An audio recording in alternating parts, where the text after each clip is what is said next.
The first rule was the one I broke. That is usually how these stories start, right? Some idiot gets handed a list of warnings, laughs them off, ignores the first one, and then spends the rest of the night discovering that the world is much larger and crueler than he thought. I wish I could say I was different. I wish I could tell you I read the rules carefully, respected them immediately, and only survived because I was smarter than the people before me. But the truth is, I only survived my first week on Black Gull Island because the thing in the fog was patient. It could have taken me the first night. It didn't. I think it wanted me to learn the job first. Black Gull Island is not on most maps. Technically, it is there. If you zoom in far enough on the northern Atlantic coast, past the tourist towns, fishing harbors, and rental cottages, you can find a little gray fleck of rock about 6 miles offshore. No trees, no houses, no beach, just black stone, crashing waves, bird bones, a rusted dock, a keeper's cottage, a fuel shed, an old boathouse, and the lighthouse. The lighthouse is the only reason anyone cared about the island. It was built in the 1890s, automated sometime in the 1980s, and mostly forgotten after GPS made sailors less dependent on lonely lights in storms. The Coast Guard still inspected the equipment twice a year, but day-to-day maintenance had been contracted out to a private maritime preservation trust. That was where I came in. I was 29, broke, and stupid in the way you are when you think isolation sounds peaceful. The job listing said, Remote Lighthouse Caretaker, 3-month contract. Private island residents provided duties include basic maintenance, weather logs, fuel checks, light inspections, and security must be comfortable with isolation. The pay was better than anything I had seen in months. The housing was free. The contract started immediately. I told myself the red flags were just part of the charm. My girlfriend had left 2 months earlier. My apartment lease was ending.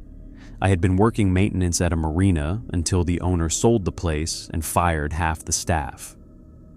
I had no kids, no pets, no real reason to stay anywhere, and enough pride to pretend that taking a job on a rock in the ocean was a choice instead of an escape. The trust's representative was a woman named Marion Vale.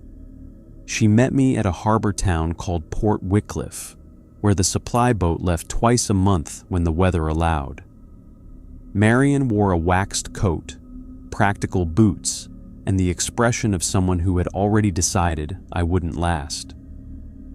She gave me a clipboard of paperwork, a satellite phone, a ring of keys, and a sealed waterproof envelope. "Read that when you get to the island," she said. "What is it?" "Caretaker instructions." I thought this was the instructions. I lifted the clipboard. "That's the contract," she said. "The envelope is what keeps you from becoming a contract problem." I laughed a little.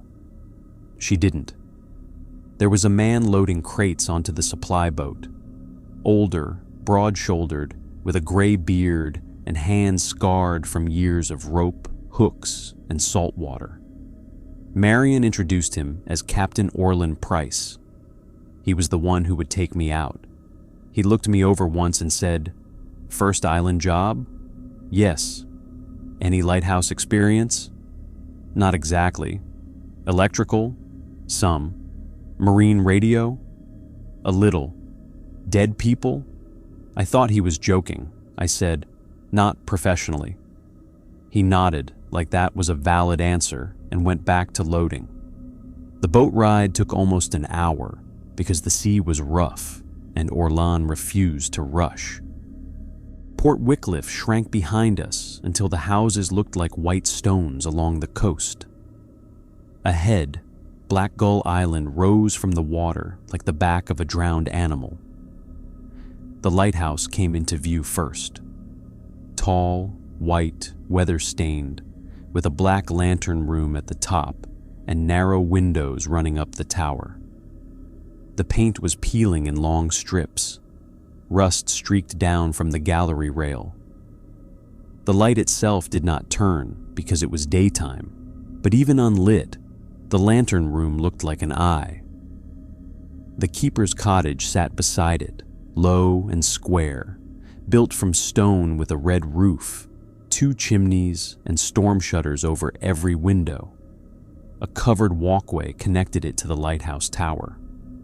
The dock was on the leeward side of the island, if Black Gull had a leeward side at all. Waves still slammed the rocks hard enough to throw spray over the planks. Orlan brought the boat alongside the dock and tied off with the practiced resentment of a man who had done the same dangerous thing too many times. "Unload fast," he said. "Weather changes here like it's got moods." I carried crates of food, fuel cans, tools, filters, spare bulbs, and my duffel up the slick dock steps. Orlan did not enter the cottage. He stacked supplies by the door and waited outside. "Aren't you going to show me around?" I asked. "No, that's helpful. Envelope shows you around." I looked at the waterproof envelope Marion had given me. It was still tucked under my arm. Orlan saw it. "Read it before sunset." "That sounds important." "It is." "Anything else?" He looked toward the lighthouse. The wind pulled at his coat. "Don't trust a quiet fog." Then he untied the boat. "Wait, that's it? That's enough for the first day." He climbed aboard. "What if I need help?" "Satellite phone works if the sky is clear. Radio works if it wants to. Flares in the boathouse. Supply run every second Tuesday, weather permitting." "And if the weather doesn't permit?" He pushed off from the dock. "Then Black Gull has you a little longer." I watched him steer away from the island, the boat rising and falling between gray swells until it turned toward the coast and disappeared behind a low wall of mist. The moment the engine sound faded, I understood what isolation meant. Not silence. The island was not silent. Waves hit rock constantly. Wind moved around the lighthouse. Gulls cried overhead. Loose metal clinked somewhere near the fuel shed. The cottage groaned as if settling deeper into the stone, but there were no human sounds, no cars, no voices, no doors, no traffic, no hum of town life in the distance, just the island, the sea, and me. I unlocked the cottage. Inside, it smelled like old wood, kerosene, salt, mildew, and something faintly metallic. The front room had a small table, a wood stove, shelves of manuals, a couch, 2 chairs, a radio console, and a desk facing the window. Beyond that was a kitchen, a pantry, a narrow bedroom, and a washroom with a shower that Marion had warned me was temperamental. The cottage was clean in the way remote workhousing is clean. Scrubbed enough to be usable, never enough to feel lived in. On the desk sat the logbook. Beside it was a brass clock bolted to the wall. The clock was stopped at 2:13. I noticed that because stopped clocks always make a room feel abandoned, even if everything else works. I set my duffel down and opened the envelope. Inside was a laminated sheet, a folded map, and a handwritten letter. The laminated sheet had a title: Black Gull Island Caretaker. Rules read before sunset. The light is for ships. The rules are for you. There were 12 rules. Only 12. Somehow that made them worse. Rule 1. Light the cottage stove before sunset, even in warm weather. If the stove goes out after dark, do not relight it until morning. Rule 2. The lighthouse lamp must come on at dusk.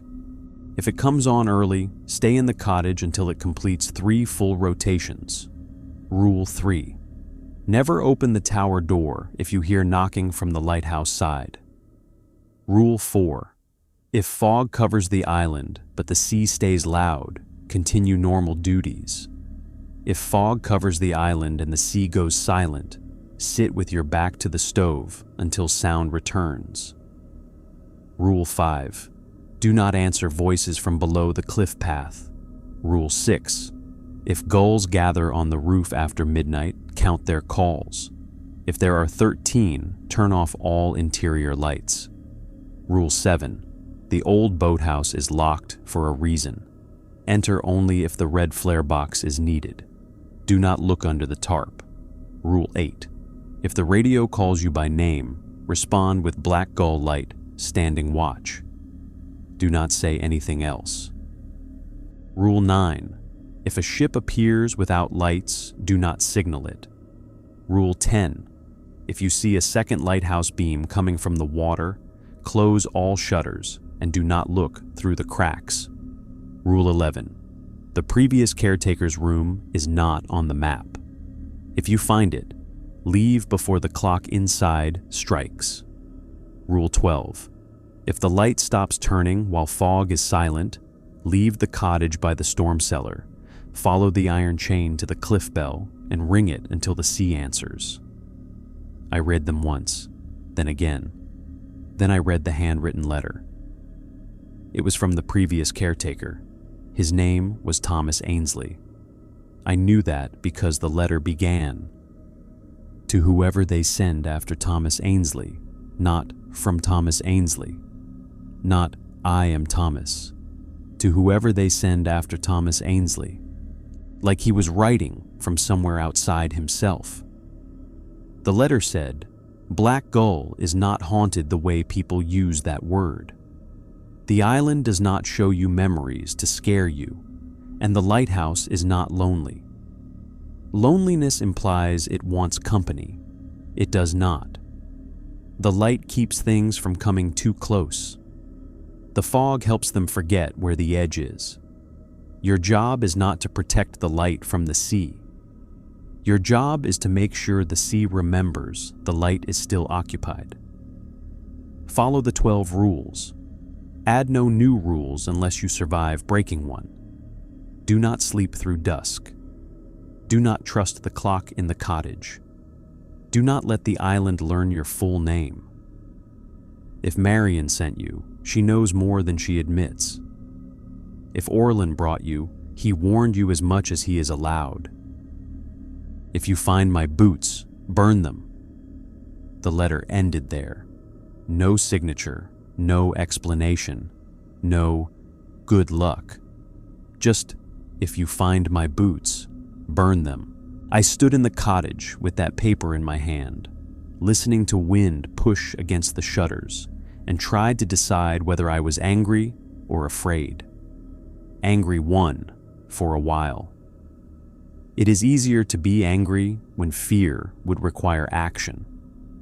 I told myself they were trying to scare me because new caretakers needed to respect the island. Maybe previous workers had gotten drunk, wandered near cliffs, damaged equipment, or panicked during storms. Maybe the rules were old superstition wrapped around practical safety. Light stove before sunset keeps cottage warm and dry. Don't answer voices from below cliff path.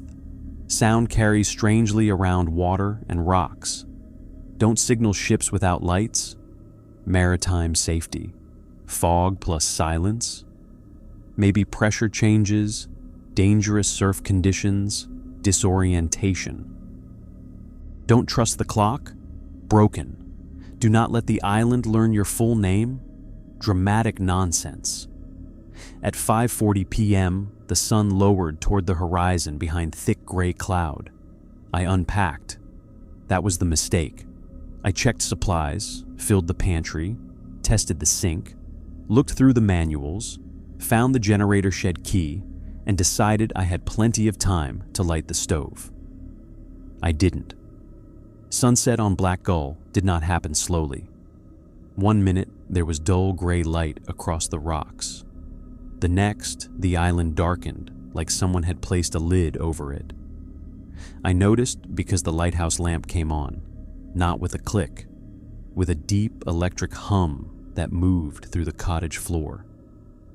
The beam swept past the window. White, then darkness. White, then darkness. I looked at the stove. Cold, unlit. Rule 1. Light the cottage stove before sunset. The matches sat on the mantel. The kindling was stacked beside the iron door. I could still light it. It was just a stove. I opened the stove door, laid kindling, struck a match, and reached inside. Something knocked from the lighthouse side of the cottage. 3 firm knocks, not at the front door, not the outer cottage wall. From the connecting passage that led to the tower. Tap, tap, tap. Rule 3. Never open the tower door if you hear knocking from the lighthouse side. I froze with the lit match in my hand. The flame burned down toward my fingers. The knock came again. Tap, tap, tap. A man's voice called from the tower passage. Caretaker? I dropped the match. It went out before touching the kindling. The voice called again. Caretaker, open up. The stove remained cold. I backed away. Who is it? I almost asked. But there was no rule for asking. The knock came a 3rd time. Then the lighthouse beam swept past the cottage window, and I saw a shadow under the connecting door. Someone standing on the tower side. Boots. I know they were boots because the gap under the door was wide enough for light to cut across them. Heavy work boots, wet at the soles. Thomas Ainsley's letter came back. If you find my boots, burn them. The voice outside the tower door said, Forgot my key. I did not move. The cottage got colder. The lighthouse beam passed. The shadow under the door was gone. I waited 10 full minutes before trying the stove again. This time, it lit. I thought that meant I had recovered Rule 1. I was wrong. The fire caught, burned bright for about 30 seconds, then went out all at once. Not died. Went out, as if something had taken a breath inward and swallowed the flame. Smoke curled backward into the stove. The cottage clock ticked once. It had been stopped at 2:13. Now the minute hand moved to 2:14, then stopped again. Rule 1. If the stove goes out after dark, do not relight it until morning. I looked at the dead stove, then at the dark windows, then at the connecting door to the lighthouse. Cold spread through the room. I put on my coat and did not relight the stove. That was the first good decision I made. At 6:30, the radio crackled. The console on the desk was old but functional, set to a maritime channel and connected to an antenna running up the lighthouse tower. A green light blinked when it received. Static filled the cottage. Then a voice said, "Black Gull Light, this is Orlin Price, check in." I grabbed the mic. "Black Gull Light, standing watch." The static paused. Orlin's voice came back. "You read the sheet?" "Yes." "You lit the stove?" I looked at the dead iron stove. "Not before sunset." Long silence. Then Orlin said, "Don't lie to the island, but don't confess unless asked." "What does that mean?" "What did you answer?" "Black Gull Light, standing watch." "Keep answering like that." The radio crackled. Then Orlin said, "Do not sleep in the bedroom tonight." "Why?" "Because you broke Rule 1. The line hissed. "Where do I sleep?" "Chair, back to stove, light on." The stove went out. "I know. How do you know?" But the radio had already gone silent. I looked toward the bedroom. The door was half open. My duffel sat on the bed. I walked over and pulled it out by one strap without stepping fully inside. On the pillow, there was a wet footprint. Bare. Not a boot. Bare. Long toes. Gray-black water staining the fabric. The print had not been there when I arrived. I shut the bedroom door. I moved the heavy chair to face the room with its back toward the stove, exactly as the fog rule described, even though there was no fog yet. I kept the lamp on. I kept the black folder on my lap. I kept the satellite phone in my pocket. At 7:15, I did my first lighthouse check. I did not want to. But Rule 2 said the lighthouse lamp must come on at dusk. It had. The official duties also required me to confirm rotation and lens condition twice per night. Avoiding the tower felt like another way to fail. The connecting passage was short, stone-walled, and colder than the cottage. The tower door stood at the end. It was heavy wood, reinforced with iron bands. No knocking now. I unlocked it and stepped into the base of the lighthouse. The tower smelled like salt, rust, old paint, and electricity. Spiral iron stairs climbed the inside wall, disappearing upward into darkness. A work light glowed weakly at the bottom. The central cable shaft hummed. I climbed. The lighthouse beams swept overhead every few seconds, visible through narrow slit windows as brief flashes against the stairwell. At the lantern room, the light mechanism turned smoothly. The modern lamp sat inside the old Fresnel lens, throwing its beam out across the sea. The lens panels glittered like ice. The motor rotated steadily. Everything looked normal. I logged the check. 7:22 p.m., lantern active, rotation normal, weather overcast, wind moderate, stove issue due to late lighting, tower secure. As I turned to descend, I noticed something scratched into the metal gallery door. Not carved, scratched by hand, maybe with a nail. Count the dark between turns. I looked at the light. The beam swept. White, dark, white, dark. How do you count darkness? I did not know. So I went downstairs. Halfway down the spiral staircase, someone below me whispered, "Caretaker." I stopped. The voice came from the base of the tower. Male, soft, familiar, though I couldn't place it. "Caretaker, help me." I looked down through the center of the stairs. Nobody stood below, only the work light, the stone floor, and the closed door to the cottage passage. "Caretaker," the voice whispered again, not from the tower, from below the stairs, below the lighthouse. But there was no basement shown on the map. I continued down without answering. At 8:03, fog covered the island. It arrived like a wall. One moment, I could see the black rocks beyond the cottage windows, the fuel shed, the dock, the white railing near the cliff path. The next, everything vanished behind thick gray. The sea stayed loud, waves hammered the rocks, spray hissed. The foghorn, automated near the cliff edge, sounded once every 30 seconds.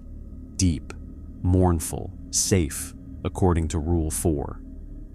If fog covers the island but the sea stays loud, continue normal duties. I made coffee. It tasted like metal. At 8:40, I heard voices from below the cliff path. Rule 5. Do not answer voices from below the cliff path. The cliff path started behind the cottage and led down along the western rocks to the bell platform, where an old iron fog bell hung from a frame. I had seen it when we approached by boat. The voices came faintly through the fog. "Hello?" Then, "Up here." "No, not up here, down there." A woman called, "We're below. We need help." I stood in the cottage holding my coffee mug and listened. A man shouted, "Lighthouse, can you hear us?" Then a child cried. The worst sound, always. I did not answer. The woman screamed, "Please, the water's coming in." The sea kept roaring. The foghorn sounded. The voices continued for 7 minutes, then stopped. At 9 o'clock, I checked the radio. Nothing. At 9:15, I checked the satellite phone. No signal. At 9:30, I checked the logbook. A new line had appeared beneath my last entry, 9:28 p.m. Caretaker heard distress below cliff path. No aid rendered.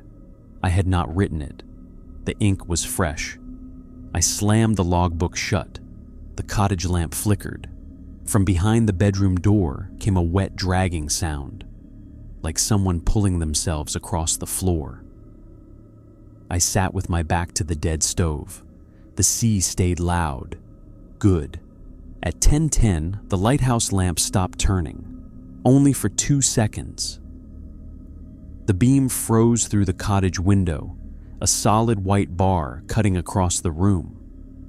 Then it moved again. I grabbed the rule sheet. Rule 12 said if the light stops turning while fog is silent, leave by storm cellar, follow iron chain to cliff bell, ring until sea answers. Fog was not silent. The sea was still loud, so I stayed. The radio crackled. Black Gull Light. A pause. Then, Evan. My name, my first name, not full, still enough to make my stomach tighten. Rule 8. If the radio calls you by name, respond with Black Gull Light, standing watch. Do not say anything else. I picked up the mic. Black Gull Light, standing watch. Static. Then Marion Vale's voice came through. Evan, this is Marion. We need your full status. No. Black Gull Light, standing watch. Evan, listen carefully. Orlon reported equipment failure. We need your full name for the emergency log. No. Black Gull Light, standing watch. Her voice sharpened. You signed a contract. I said nothing else. The radio hissed. Then my mother's voice came through. She was alive, but hundreds of miles away, and definitely not on a maritime radio. Evan, honey, just answer the woman. I put the microphone down. The radio continued in my mother's voice. You always make things harder than they need to be. I turned the volume all the way down. It kept speaking for another minute, then stopped. At 11 o'clock, the gulls gathered. I heard them before I saw them. Claws on the roof. Scratching, shuffling. Wings beating. Rule 6. If gulls gather on the roof after midnight, count their calls. If there are 13, turn off all interior lights. It was before midnight. Again, the island was early, or the rules were late. The first gull cried, then another. I counted anyway. 1, 2, 3, 4. The cries came harsh and close, right above the ceiling. 5, 6, 7. I moved toward the lamp. 8, 9, 10, 11, 12. Silence. I waited. My hand hovered over the switch. Then a 13th cry came from inside the bedroom. I turned off the lamp. The cottage went dark. The lighthouse beam swept past the shutters, thin white lines leaking through cracks. On the roof, wings exploded upward all at once. The bedroom door creaked open. I stood in darkness, not breathing. A shape moved in the doorway, low, bent, wet. It took one step into the main room. The lighthouse beam passed again, and for less than a second, I saw bare feet on the floor. Not human enough, too long, too gray. The shape turned toward the dead stove. I stayed completely still. The gulls outside shrieked once together. The bedroom door slammed shut. I waited until the roof was silent before turning the lamp back on. Wet footprints led from the bedroom door to the stove, then stopped. I did not sleep. At midnight, the fog became quiet. The change was so sudden, I thought I had gone deaf. The waves stopped. The wind stopped. The foghorn stopped. The island stopped. One moment the sea was roaring around Black Gull. The next, nothing. Rule 4. If fog covers the island and the sea goes silent, sit with your back to the stove until sound returns. I was already there. Back to stove. Chair facing the room, hands gripping the arm so tightly my knuckles hurt. The silence pressed against the cottage. No waves, no gulls, no wind, no lamp hum from the lighthouse. Wait, no lamp hum. The lighthouse beam should have swept the windows. It didn't. The light had stopped. Fog silent. Light stopped. Rule 12. If the light stops turning while fog is silent, leave the cottage by the storm cellar, follow the iron chain to the cliff bell, and ring it until the sea answers. My body did not want to move. Every instinct screamed that leaving the cottage in silent fog was suicide, but the rules were not suggestions. I stood. The floorboards creaked so loudly in the silence that I flinched. The storm cellar hatch was under the kitchen rug. I found the iron pull ring, lifted it, and cold air breathed up from below. Stone steps descended into darkness. An iron chain was bolted to the wall at the bottom, running out through a low tunnel toward the cliff path. I grabbed it with one hand and the flashlight with the other. The chain was wet. I followed it. The tunnel was narrow, barely high enough to crouch through. It smelled like salt water and rust. The fog had somehow gotten inside, thick and cold. The chain led through an outer door that had been sealed from the outside with a wooden bar. The bar lifted easily. Too easily, I stepped out onto the cliff path. I could see nothing except the iron chain disappearing into fog ahead. No sea, no cottage, no lighthouse, no sky, just gray and silence. I followed the chain hand over hand. The ground sloped downward, slick rock under my boots. Somewhere to my left should have been the drop to the water. I did not look. After maybe 20 steps, a voice spoke from below the path. The same woman from earlier. "We're still here.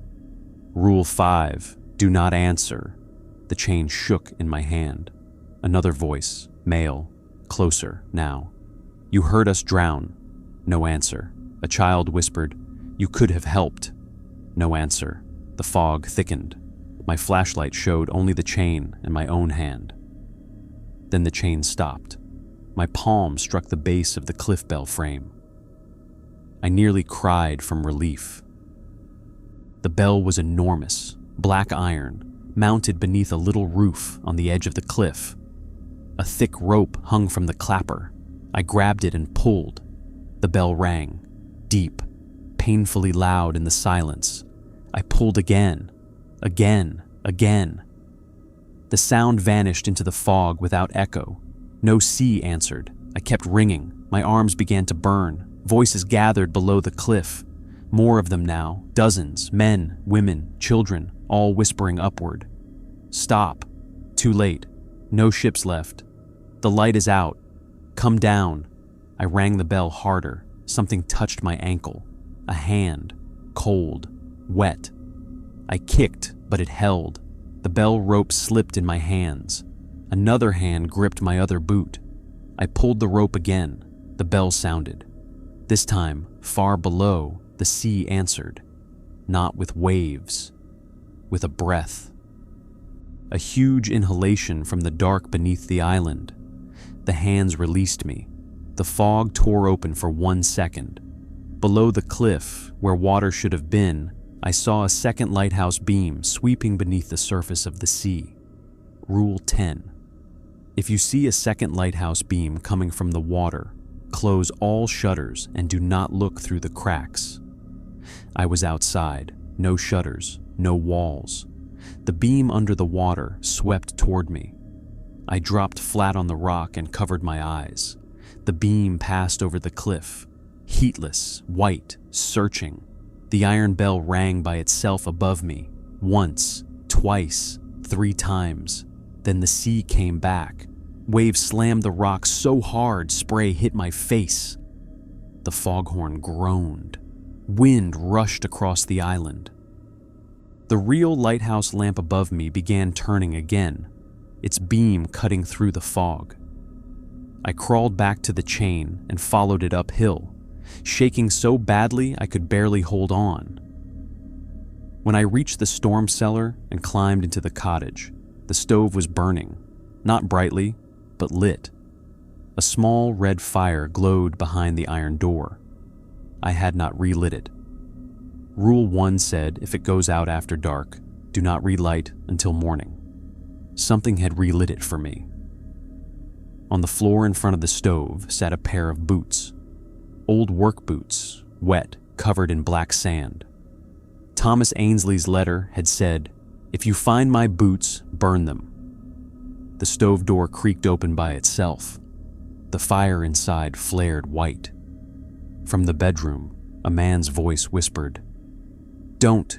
The voice came from the bedroom, low, hoarse, male. "Don't." I stood in the middle of the cottage with seawater dripping from my coat. The storm cellar hatch opened behind me, the lighthouse beam sweeping across the shutters, and Thomas Ainsley's boots sitting in front of the stove like an offering. The fire inside the stove burned white, not orange, not red, white. It made no heat. The cottage was still freezing. I looked at the boots, old leather, cracked, salt-stained, black sand clinging to the soles. They were placed neatly together, toes facing me, as if someone had taken them off politely before entering a home. The bedroom door was shut. I had shut it after seeing the wet footprint on the pillow. Now something breathed behind it. The voice came again. "Don't burn them." That should have made me burn them faster. I know that. I knew it then. Thomas Ainsley's letter had been clear. If you find my boots, burn them. No condition, no exception, no, unless a man in the bedroom asks nicely. But there is something about hearing a human voice in complete isolation that gets under your skin. Even when every rule says not to trust it, some exhausted, stupid part of your brain starts trying to make it fit into normal life. Maybe Thomas was alive. Maybe he had been stranded somewhere on the island.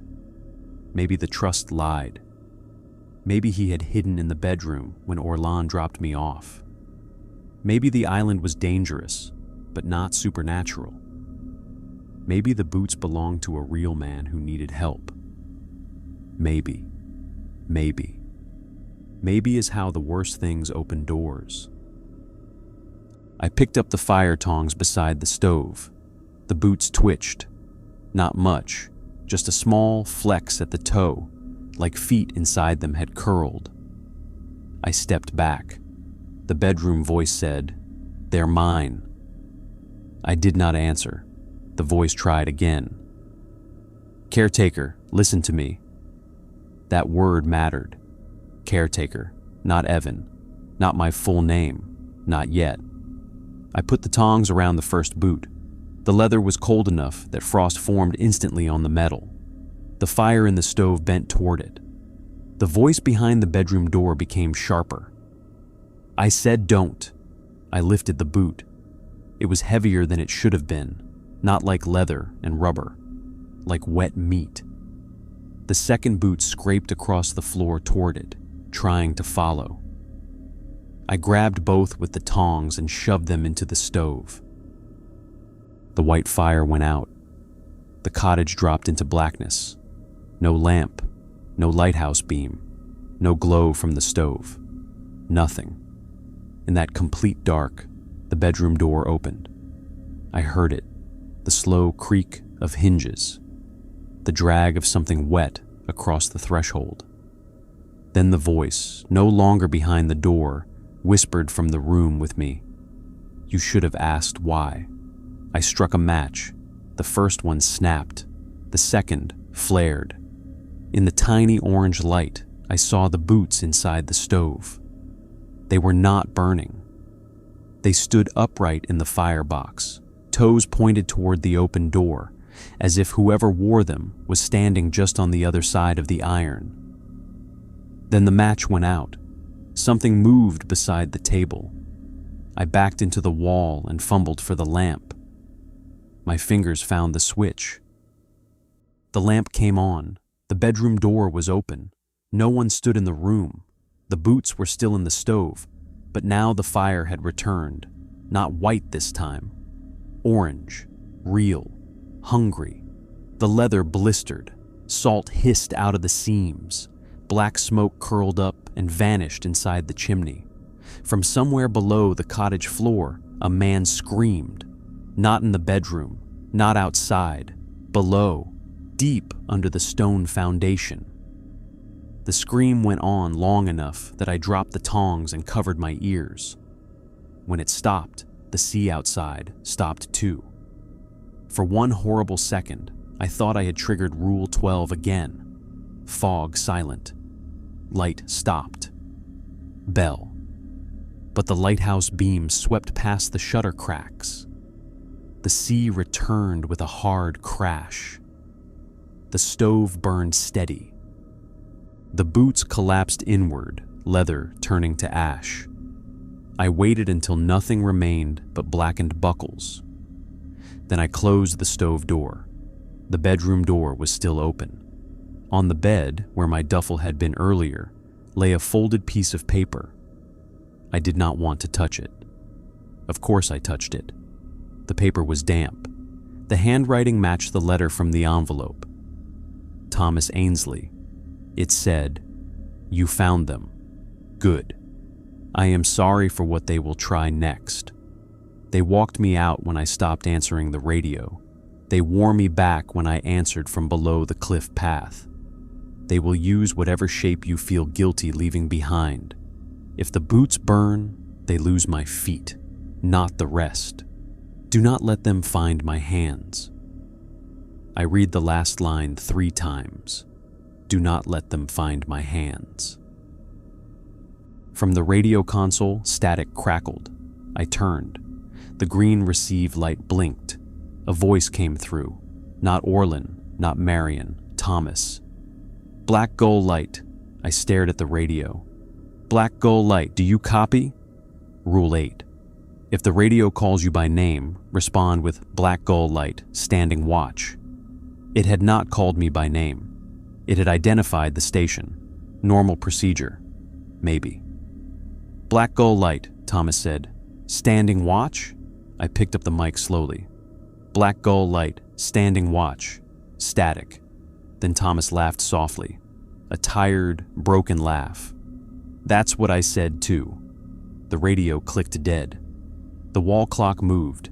2:14 became 2:15, then stopped. I did not sleep. I sat with my back to the stove, lamp on, house silent except for the sea and the turning light. The bedroom door stayed open. I refused to enter it again. Every so often, the radio clicked like it wanted to speak and thought better of it. At 4:30, the fog thinned. At 5:12, the first gray line of morning appeared beyond the shutters. At sunrise, the stove fire died naturally, not swallowed, not extinguished, just burned down. I waited until the room was fully light before I moved. The island in morning looked almost harmless. The sea was rough but ordinary. Gulls circled over the rocks.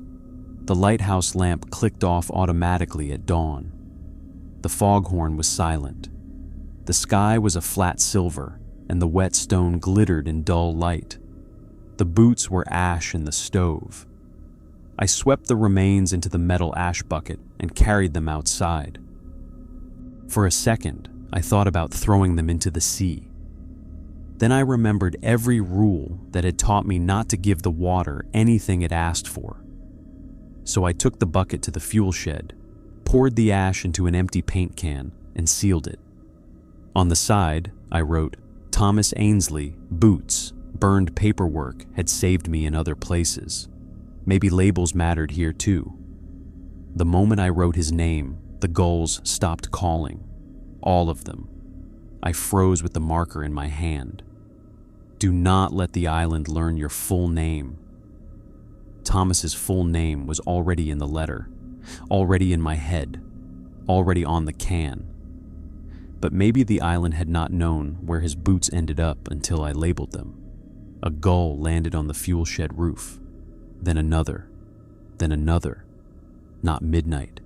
Morning. The rules were always about when something had happened before, not when it could happen next.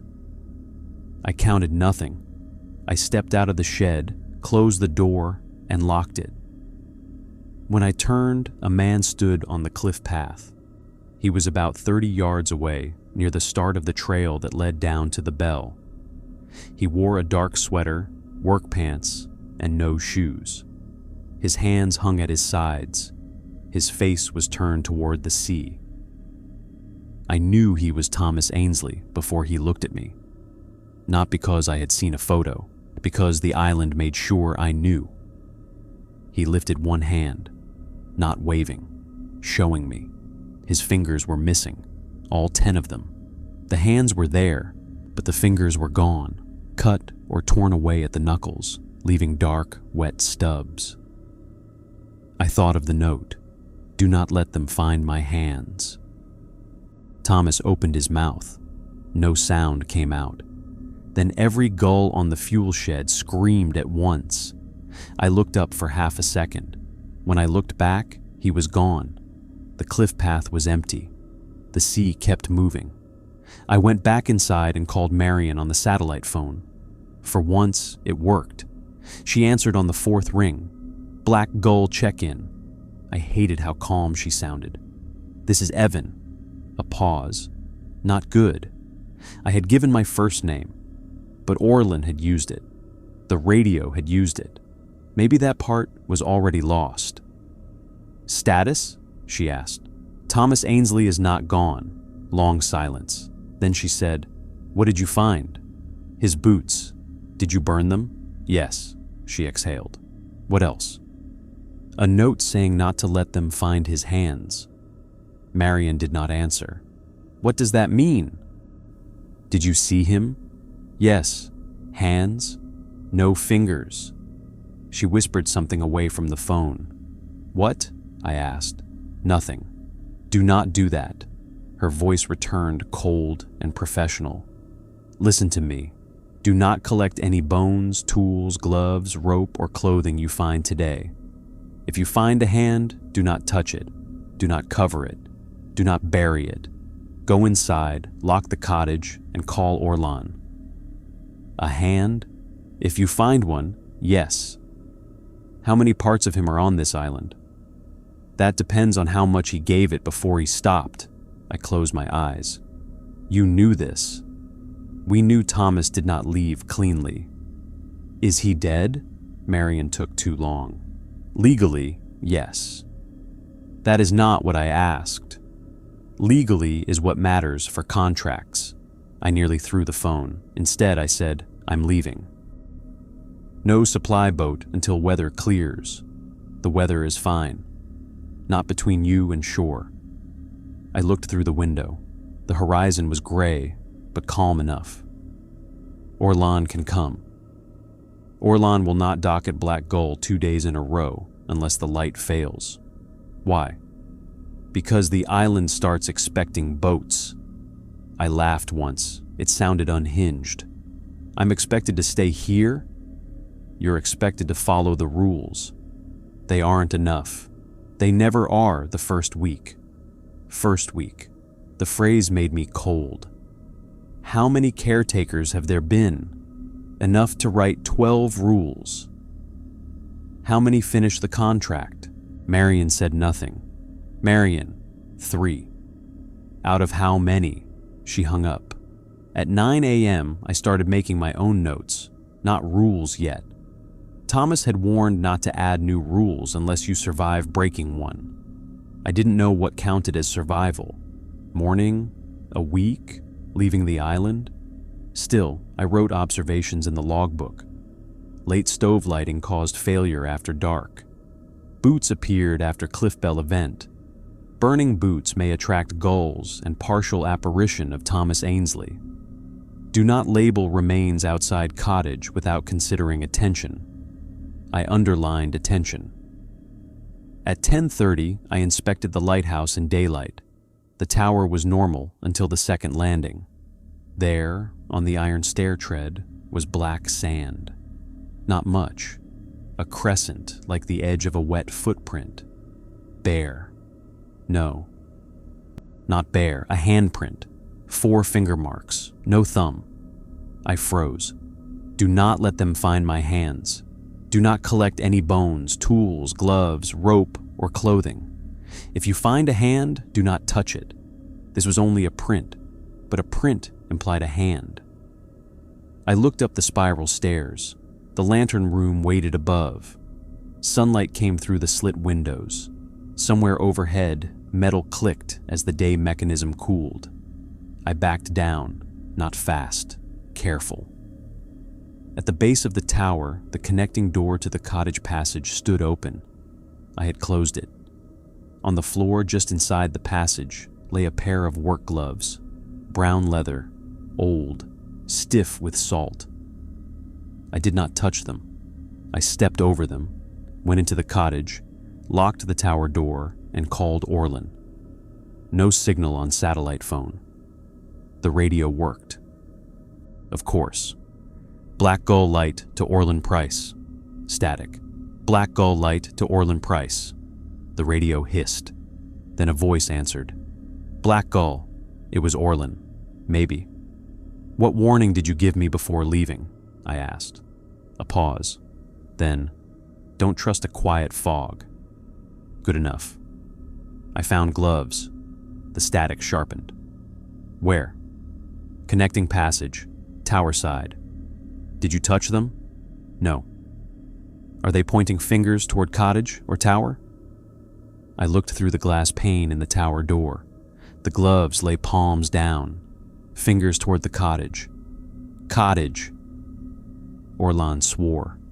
Listen, open the tower door only wide enough to use a broom. Push them back toward the tower. Do not pick them up. Do not let them cross into the cottage. Why? Hands no latches. The tower door handle rattled. Once. I stepped back. Orlan heard it over the radio. Do it now. I grabbed a broom from the kitchen, unlocked the tower door, and opened it 2 inches. The gloves moved, not crawling, not exactly. The fingers flexed against the floor. I shoved them with the broom. They resisted, like pushing a living hand. The right glove grabbed the broom bristles. I almost let go. Orlan shouted through the radio, "Don't lose the broom!" I twisted hard. The glove slid backward into the passage. The left glove slapped flat against the door threshold.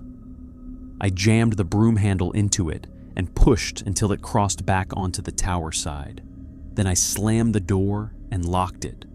On the other side, gloved hands struck the wood. Once, twice, then nothing. I leaned against the kitchen wall, sweating. Orlan said, "Are they out?" "Yes." "Door locked?" "Yes." "Good. Stop saying that," he grunted. "That one you earned. What are they trying to do? Same thing every piece tries to do. Come in, get recognized, reassemble. Thomas? Part Thomas. Part whatever, learn to wear him. Can we burn the gloves? Not yet. Why not? Because you'd have to open the door. He had me there. At noon, the sky cleared. I could see the mainland as a faint smudge along the horizon. It looked impossibly close. I thought about the boathouse.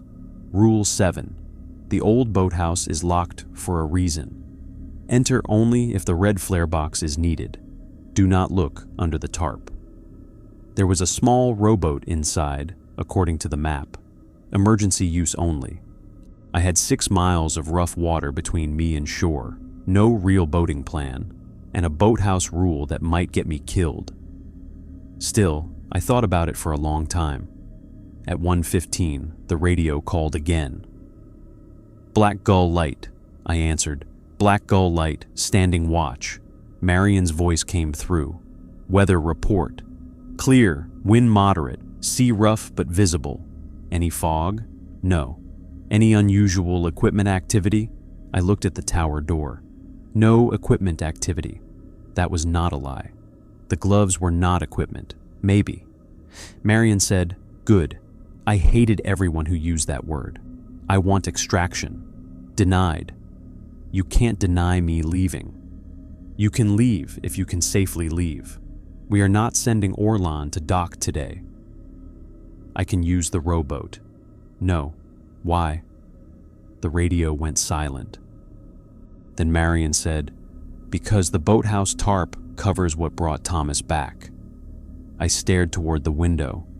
The boathouse sat near the dock, roof sagging, door chained, gray boards blackened by salt. "What is under it?" "Not on radio." "Marion, if you need flares, enter, take the red box, and leave without looking." "What did Thomas bring back?" "Static." Then she said, "Something that knocked first." The tower door knocked 3 times, tap, tap, tap. I did not look away from the radio. Marion said, "Don't open." "I know." "No, you don't." The knocking came again, tap, tap, tap. Then Thomas's voice from the tower side whispered, "I found my hands." Marion said, "Get away from the door." I moved to the far side of the cottage. The tower door handle turned, locked. The voice whispered, "I can work now." The latch clicked, once, twice. The gloves knew latches. I had locked the door, but the bolt began sliding back by itself. I grabbed the nearest chair and wedged it under the handle. The handle stopped. For a moment. Then the wood around the latch creaked. Marion's voice on the radio was hard. "Get to the storm cellar. The light isn't stopped. Now." The chair shuddered. A black line of water seeped under the tower door. I opened the storm cellar hatch and climbed down. Above me, the tower door cracked. Not open, cracked down the middle. I pulled the hatch shut over my head. The cellar was dark and damp, stone-walled, with shelves of canned supplies and an old oil tank against the far wall. The iron chain ran through the tunnel toward the cliff bell. I stayed at the bottom of the stairs and listened. Something entered the cottage. Slow, heavy, not footsteps. Hands, palm, palm, dragging weight behind. It moved across the cottage floor. The hatch above me shook once. I held my breath. A voice spoke through the floorboards. Not Thomas now, my voice. "Black Gull Light, standing watch." The radio upstairs crackled. Marion answered, faint through the boards. "Evan?" The thing above me repeated, "Black Gull Light, standing watch." Marion said something I couldn't hear. The thing laughed with my mouth. Then it began knocking on the cellar hatch from above. 3 times. Tap, tap, tap. I gripped the iron chain and followed it into the tunnel. The sea outside was still loud, but I did not know if that mattered anymore. The tunnel seemed longer in daylight. The stones sweated. The air smelled of rust and rotting kelp. Behind me, the cellar hatch opened. I did not look back. I followed the chain. Halfway through the tunnel, a hand closed around my wrist. I screamed. It was a real hand. Warm, calloused, human. Orlan Price crouched in the tunnel ahead of me. He held one finger to his lips. I stared at him. He pointed toward the outer door. We crawled out onto the cliff path. The sky was blue-gray. The sea roared. The lighthouse tower stood above us, white and black and still. Orlan had come from the cliffside, not the cottage. "How did you get here?" I whispered. "Couldn't dock." "That doesn't answer." "Old landing on the North Rocks. Bad idea. Better than you dying before the 3rd day." Something slammed inside the cottage. A window shutter rattled. Orlan looked toward the tower. "Hands got in?" Gloves crossed threshold. His face hardened. "Damn. That bad? That fast. What do we do?" "Get the red flare box." "The boathouse?" "Yes." "What's under the tarp?" Don't look. I'm not asking for fun. Good, because I'm not answering. We moved along the cliff path, keeping low even though I did not know why. Orlan carried a canvas tool bag and an old harpoon gun, which I chose not to ask about yet. The cottage door stood open when we passed it. I could see inside for less than a second. The table overturned. The tower door split. Wet black handprints on the floor. The stove cold, no figure visible. "Don't go in," Orlan whispered. "I wasn't planning to. You'll be surprised what you plan when it sounds like someone you left behind." We reached the boathouse. The chain across the door was rusted but secure. Orlan handed me a key. "You open, I look away." "Why me? Rule is yours." Of course it was. I unlocked the chain and pulled the door open. The boathouse smelled like salt, old rope, tar, diesel, and something sweetly rotten. Light came through gaps in the boards. A rowboat rested on blocks. Nets hung on one wall. Oars, floats, coils of line, and rusted tools lay in corners. At the back, under a large gray tarp, was something long. Too long for the little boathouse. The tarp rose and fell slowly, like breathing. I looked away immediately. Red flare box. Find red flare box. It hung on the wall beside the door. I grabbed it. Behind me, under the tarp, something knocked. 3 times, on wood. Tap, tap, tap. I closed my eyes. Orlan stood outside the door, facing the sea. "Got it?" he asked. "Yes." "Then out," the tarp whispered. "Caretaker." I moved toward the door. The thing under the tarp spoke again, this time in Thomas Ainsley's voice. "I brought it for the light." Orlan's jaw clenched. "Out," he said. I stepped outside. He slammed the boathouse door and locked it. Inside, the tarp thrashed once. The whole building shook. Then silence. "What is it?" I asked. Orlan took the flare box from me. "Not during daylight. That's not an answer. It is if you want to reach night." He opened the flare box. Inside were 3 red flares, a flare pistol, and a folded oilskin note. Orlan looked surprised. "That wasn't there." He handed it to me. The handwriting was Thomas's. "If the hands enter the cottage, do not try to remove them by force. Hands open, feet walk, voice calls, teeth keep. The island assembles what the sea cannot keep whole. Burned boots slow it. Hands must be nailed outside. Voice must be ignored. Teeth must never be counted. If it reaches the lantern room before midnight, the light will turn for it. If the light turns for it, every ship without lights will see the island." Under that, in a different handwriting, maybe older, "Do not let the keeper climb with borrowed hands." I looked at Orlan. "What does nailed outside mean?" He opened his tool bag.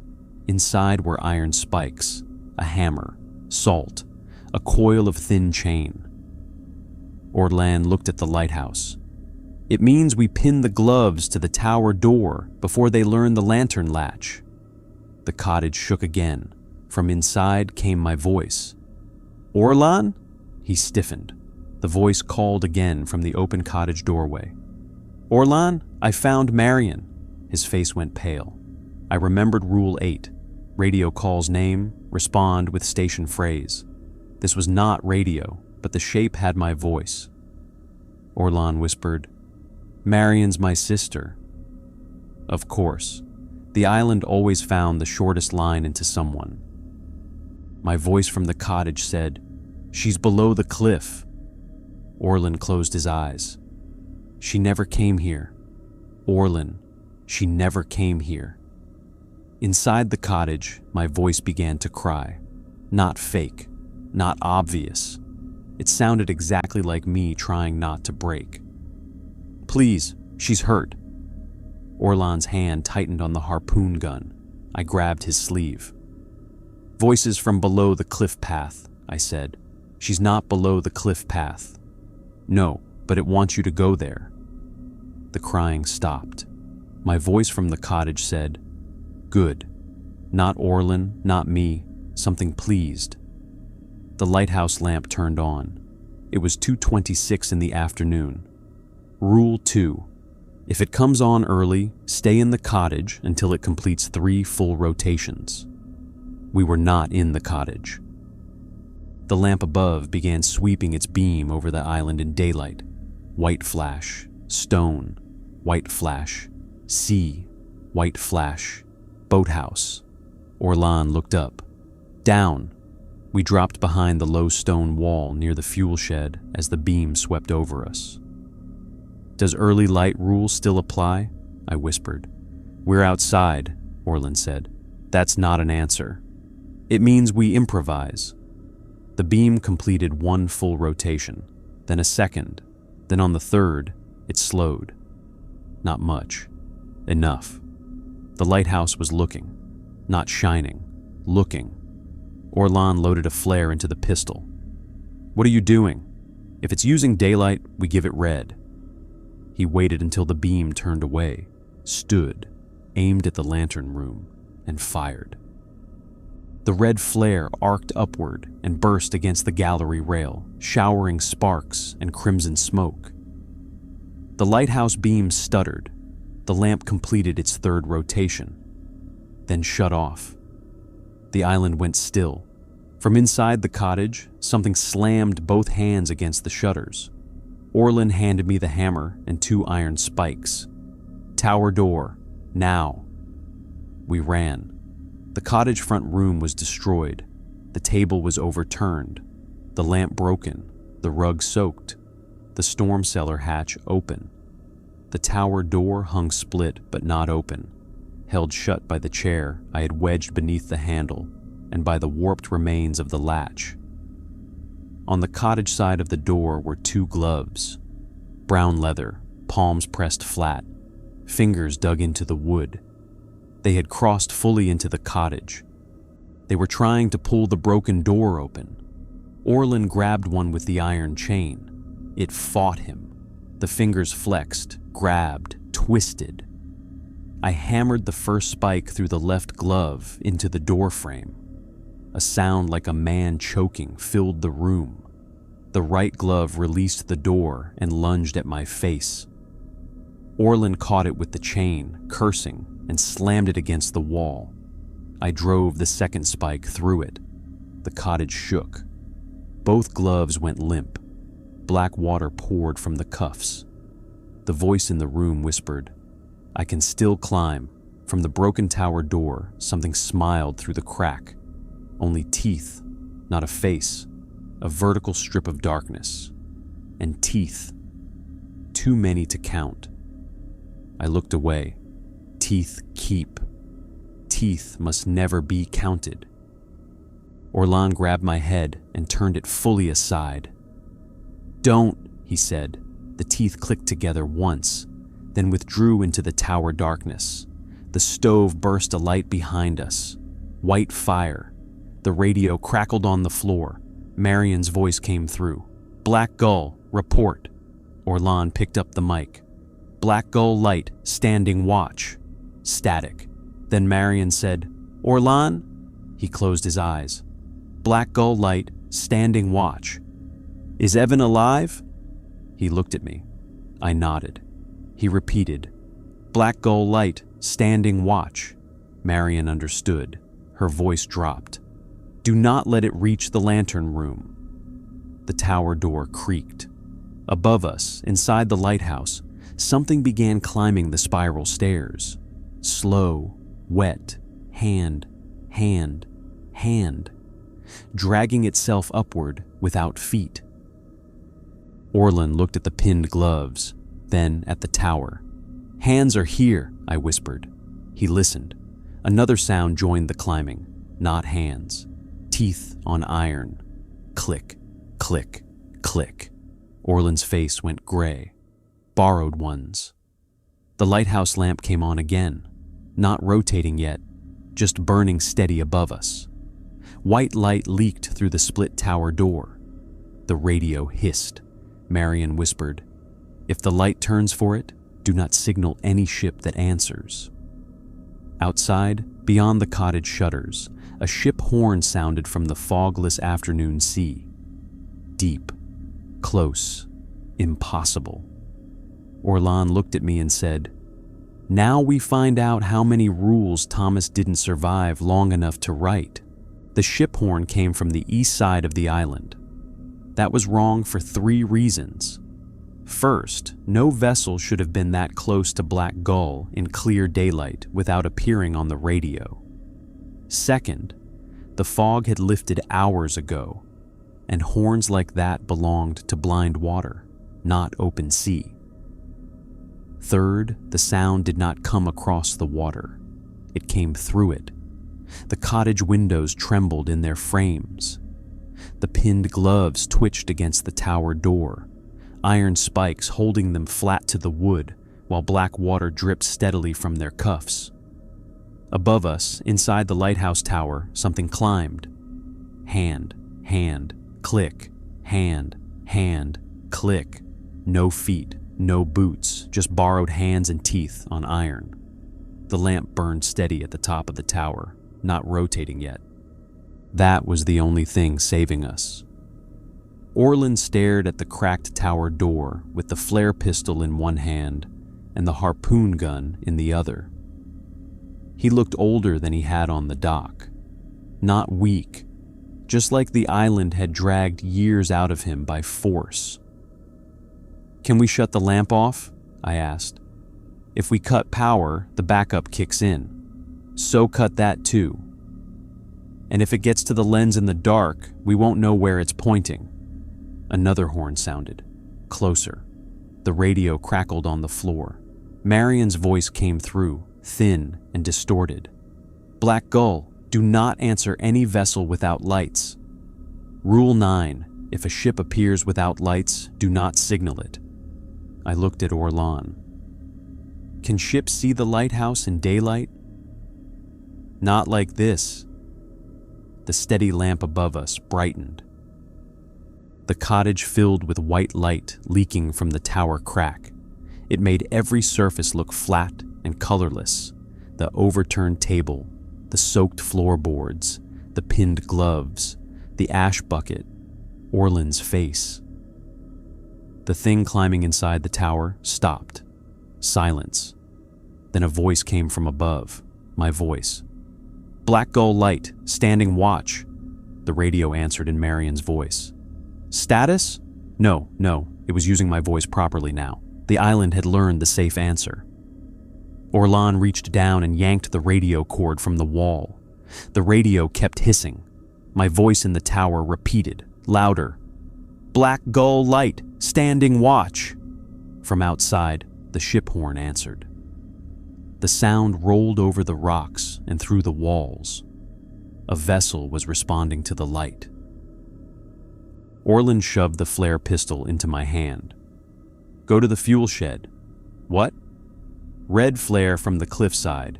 Aim low over the water, not at the ship." "What ship?" "You'll see it if you look too long. Don't." "What are you doing?" He looked toward the tower stairs. "Keeping it out of the lantern room. You can't fight that alone." "I've been not fighting it for 20 years. Might be time to try something else." The tower door cracked wider. The teeth appeared again in the split. White. Wet. Arranged behind the broken wood in a grin too vertical to belong to any mouth. I looked away before I counted. Orlan stepped between me and the door. "Take the red flares. Get to the cliff bell. If the ship has no lights, signal the water, not the ship. If the second beam appears, close your eyes and fire at the sound of the bell."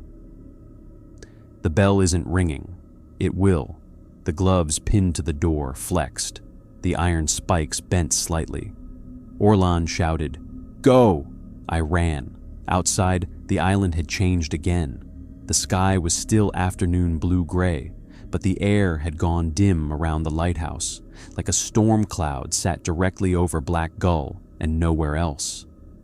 The sea was loud. Waves slammed the cliffs. Gulls circled high above but made no sound. On the eastern horizon, a ship was approaching. No, not approaching. Appearing. Every few seconds, the shape became clearer between waves, though it never seemed to move. A dark hull, tall masts, no running lights, no deck lights, no crew visible. Old, far too old. Not a modern fishing boat or cargo vessel. A wreck wearing the memory of a ship. The lighthouse lamp above me brightened again. The beam had not begun rotating, but the steady light pointed east, directly at the ship. I forced myself not to stare. Rule 9 said if a ship appears without lights, do not signal it. But Orlin had said signal the water, not the ship. I reached the fuel shed, grabbed the remaining red flares from the open box, and sprinted toward the cliff path. The iron chain along the ground shook as I approached, rattling against the rocks as if something below was pulling it from the other end. From the cottage behind me came a crash. Then Orlin shouted. Then the harpoon gun fired. The sound snapped through the island like a cable breaking. The lighthouse lamp flickered. Good. Still not turning. I followed the chain down to the cliff bell. The sea below was violent, black water exploding against rock. No fog, no silence. But beneath the waves, just under the surface, a second lighthouse beam began to glow. Rule 10. If you see a second lighthouse beam coming from the water, close all shutters and do not look through the cracks. No shutters, no cottage, no cracks. I shut my eyes. The underwater beam swept across the cliff. Even through my eyelids, I felt it. Cold light, searching, not for ships, for keepers. The bell above me rang by itself. Once, I loaded the flare pistol with shaking hands. The bell rang twice. I turned toward the sea, eyes still closed. The bell rang 3 times. I fired. The flare screamed out over the cliff, low toward the water. Red light burst against the waves. The sea answered with a roar, not a wave, a voice. 1,000 tons of water shouting back at the thing beneath it. The underwater beam vanished. From the east, the dark ship's horn sounded again, but this time it was farther away. I opened my eyes. The ship without lights had shifted, not gone. Shifted north as if the red flare had confused its bearing. Above, the lighthouse lamp began to rotate, slowly. White beam moving across sea, across rock, across sky. No. The thing had reached the lantern room. I turned and ran uphill. The beam passed over me once. My shadow stretched long across the rock. Then the beam came around again, and my shadow had company. Something crawled behind me on the path. Long arms, no legs, head dragging. Teeth clicking against stone. It had left the tower, or part of it had. I did not look back again. The chain whipped beside me, scraping rock, guiding me upward. The cottage door hung open ahead.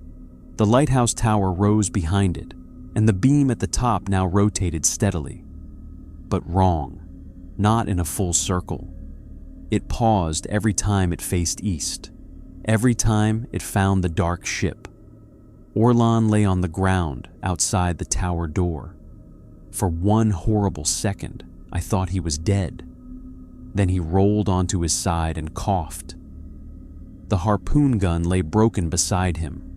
A line from the harpoon ran into the tower stairwell, pulled tight, disappearing upward. He had hit something, or caught it. "Orlon!" He looked up at me. "Don't let it finish the turn." "What does that mean?" He pointed toward the lighthouse. The beam swept again, paused east, swept, paused east. Each pause lasted longer. At the horizon, the ship without lights grew clearer. I could see its deck now. Figures stood along the rail, no faces, just dark silhouettes. waiting for the lighthouse to invite them closer. The radio inside the cottage spoke in Marion's voice, though it had no cord. "Black Gull, report. Full name required for rescue record." "No." Orlan grabbed my sleeve as I tried to help him up. "Lantern room, manual brake. Stop the rotation before it locks on east." Rule 2 says if the lamp comes on early, stay in the cottage until 3 rotations. Rule 2 is dead now. That was the first time anyone had said it plainly. Rules could die. That scared me more than not having them. "Take salt," he said. I stared. He shoved a pouch from his coat pocket into my hand. "Salt and iron. If teeth open, throw salt. If hands grab, iron spike. I can't climb past it. You already did worse." That was not encouragement. It was simply true enough to move me. I took an iron spike from his tool bag, shoved the salt pouch into my pocket, and stepped over the pinned gloves, still twitching, on the broken tower door. The lighthouse stairs were dark except for the rotating beam above. The harpoon line ran up the center of the spiral, trembling with tension. Something wet dragged itself higher. Click, click, click, teeth on iron, hand, click. I climbed. At the first landing, black water ran down the stairs. At the second, I found fingernails stuck between the grating. Not human nails, too thick, too white.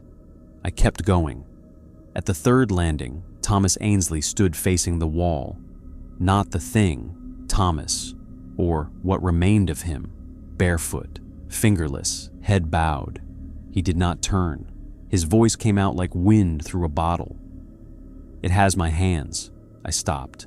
"Then help me stop it." "It has my hands," he repeated. Above us, the beam paused east again.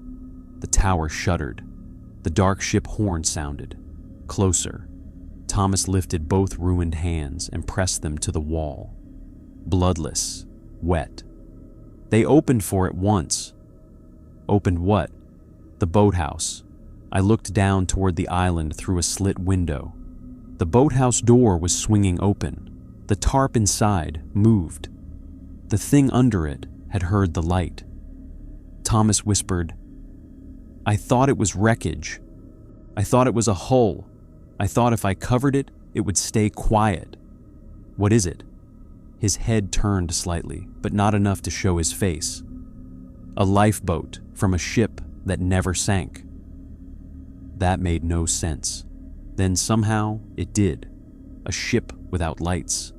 A lifeboat with no wreck. A thing from the sea trying to invent disaster so it had a reason to come ashore. Thomas said, "It knocked first." The harpoon line snapped above me. Something heavy slammed against the stairwell. The tower shook so hard I nearly fell. Thomas vanished. In his place, 2 wet hands crawled down the inner wall, fingers bending backward, searching for the next latch, the next throat, the next name. I threw salt. The hands hit the white cloud and curled inward, smoking. A scream came from above. I ran past them. At the final staircase, the teeth waited. They were not attached to a face. They were arranged in a crescent across the stairwell, embedded in a wet black shape that clung to the wall near the lantern room hatch. Too many teeth, different sizes. Human, animal, fish, something larger. Teeth keep. Teeth must never be counted. I looked at the floor. The teeth clicked. My mother's voice came from inside them. "Evan, look at me." "No." Marion's voice. "Full name for the rescue record." "No." Orlan's voice. "Kid, help me." "No." Then Thomas. "It already has enough of me." I gripped the iron spike and climbed without looking up. The teeth opened. I threw salt blind. Something shrieked. The stairwell filled with the smell of low tide, rotting rope, and burned hair. I slammed the iron spike into the wet mass and pushed through. Teeth scraped my coat. One caught fabric near my shoulder and tore it open. I did not look. I reached the lantern room hatch and forced it open. The lantern room was full of white light.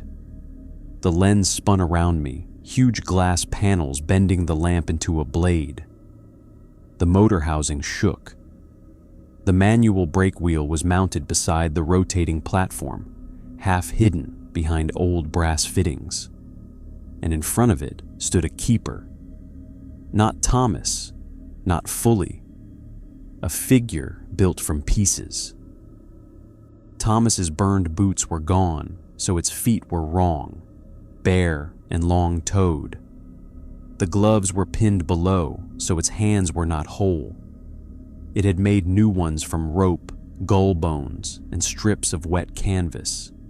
Its mouth was the teeth from the stairwell, stretched across a face that had not decided whose it wanted to be. It turned toward me. The lighthouse beam turned with it. East. The ship without lights answered with a horn that shook the glass. I moved toward the brake wheel. The keeper thing raised one rope hand. The lantern room door slammed shut behind me. Its mouth opened. I threw the last of the salt into its face. It screamed and stumbled into the lens mechanism. The glass flashed red for 1 second, reflecting the flare burning outside on the sea. I grabbed the brake wheel and pulled. It did not move. The motor fought me. The beam continued sweeping. East. Pause. The dark ship was close enough now that I could see figures lowering a gangway over water that could not support it. I pulled harder. Nothing. Behind me, the keeper thing recovered. Its rope fingers dragged across the floor. "Black Gull Light," it said in my voice. "Standing watch." The motor accepted the phrase. The lamp brightened. No, the safe answer had become authorization. Rules can die. Rules can be stolen. I needed something it did not have. Not my name, not my voice, not my role. The job. The actual job. The light is for ships. The rules are for you. The light keeps things from coming too close. Your job is to make sure the sea remembers the light is still occupied. Occupied, not surrendered, not borrowed, not assembled. I put both hands on the brake wheel and said, "Black Gull Light is occupied by the living caretaker." The wheel shifted. The thing behind me hissed. "Name." "No." The wheel moved another inch. "Full name required." "No." The ship horn sounded again, furious now. The figures on its deck leaned forward. The keeper thing lunged. I threw my whole weight onto the brake wheel. It spun. The rotation mechanism screamed. The beam stopped dead facing north, away from the ship. The lantern room shook. The dark ship vanished from the east window, not gone, cut off, uninvited. The keeper thing hit me from behind and drove me into the brass railing. Pain exploded across my ribs. Its rope hands closed around my wrists, cold, wet, strong. It spoke in Thomas's voice. "Let it turn." I slammed my head backward into whatever face it had. Teeth clicked near my ear, too close. I reached blindly with one hand and found the flare pistol still tucked into my belt. Empty. No flare. The thing forced me toward the lens. White light burned my eyes. It wanted me in the mechanism, a keeper in the light, a shape to turn for it. Below, the cliff bell rang. Once, then again. Orlin, or the sea. I grabbed the maintenance lever beside the lamp housing and pulled. The main lamp cut out. Darkness swallowed the lantern room. For half a second, there was only the afterimage of white in my eyes. Then the emergency backup lamp clicked on. Red. Not white. Red. Orlan had said if it used daylight, give it red. The backup lamp had a red service filter clipped to its side, probably for maintenance during fog. I had not noticed before. The red light filled the lantern room like blood through glass. The keeper thing screamed, its rope hands loosened. Outside, the ship without lights sounded its horn one final time, but now it was distant, confused, fading away from the island. The sea roared, not below, all around. The lighthouse shook as a wave hit the rocks so hard the tower trembled from base to lantern. The red light pulsed. I shoved the keeper thing away from the lens. It stumbled into the brake assembly. The rope hands caught in the gears. The motor jerked, pulled. The thing screamed with Thomas's voice, my voice, Marion's voice, Orland's voice, and dozens of others layered underneath. The borrowed hands tore apart. Ropes snapped, bones cracked, canvas split. The teeth fell to the floor like hail. I looked away before I counted. When the motor stopped, the keeper thing was gone. Only wet rope, gull bones, and scattered teeth remained. The red emergency lamp stayed on, facing north. Below, the cliff bell rang 3 times, then stopped. I don't remember climbing down. I remember blood on my sleeve, salt on the stairs, my boots slipping on wet iron, and the fear that if I looked back, something without hands would be crawling after me using its teeth. When I reached the cottage, Orlan was sitting against the wall with one hand pressed to his side. Marion was on the radio screaming his name. He looked up at me and smiled weakly. Lights red. Ship's gone. Good. I slid down the wall beside him. Don't. He coughed. Fair. The pinned gloves had stopped moving. The stove burned orange. The sea was loud. The fog was gone. The boathouse door was shut. For the first time since I arrived, Black Gull Island felt tired. Not beaten. Not safe. Tired. Marion sent extraction at dawn. She came herself with Orlan's boat and 2 Coast Guard men who did not step onto the island until Orlan told them where to place their boots. They carried him down first. He complained the whole way, which was how I knew he would live. Marion found me in the cottage, wrapping my ribs with a towel and staring at the stove. "You stopped the light," she said. "I changed it." She looked toward the tower. "Red?" "Yes." Her face shifted in a way I could not read. "No caretaker has done that." "Is that bad?" "It is different. I hated that almost as much as good." Before leaving, I made her climb with me to the lantern room. I refused to let anyone else clean it without knowing what was there. The teeth were gone. The rope and bones were gone. The salt remained in pale streaks on the iron stairs. At the brake wheel, scratched into the brass, were new words. "The light is occupied." Marion touched the letters with one gloved finger. Then she nodded. "That may hold." May. "It is the best word this place allows." At the boathouse, the gray tarp lay flat. No breathing. No knocking. Marion still would not let me look under it. She and one of the Coast Guard men carried in chains, iron weights, and a can of red paint. I waited outside and listened to them work. Something knocked once inside, then never again. On the ride back to Port Wycliffe, Black Gull Island shrank behind us. The lighthouse stood white and black against the morning sky. No fog, no ship, no second beam. The red lamp was still on in the lantern room, faint in daylight, but visible if you knew where to look. Marion sat across from me. "Do you want the rest of your contract paid out?" "Yes." "You won't go back?" "No." She nodded like she had expected that. Then I asked, "How many rules are there now?" 12. "No, there aren't." She looked toward the island. I took the pencil from her clipboard and wrote on the back of my damaged copy of the rules. Rule 13. If the light turns red, the living caretaker still holds the tower. Do not change it back until sunrise. Rule 14. If the hands enter the cottage, pin them outside with iron. Do not burn them indoors. Rule 15. If the thing reaches the lantern room, stop the rotation before it faces the ship without lights. Marion read them. Her mouth tightened.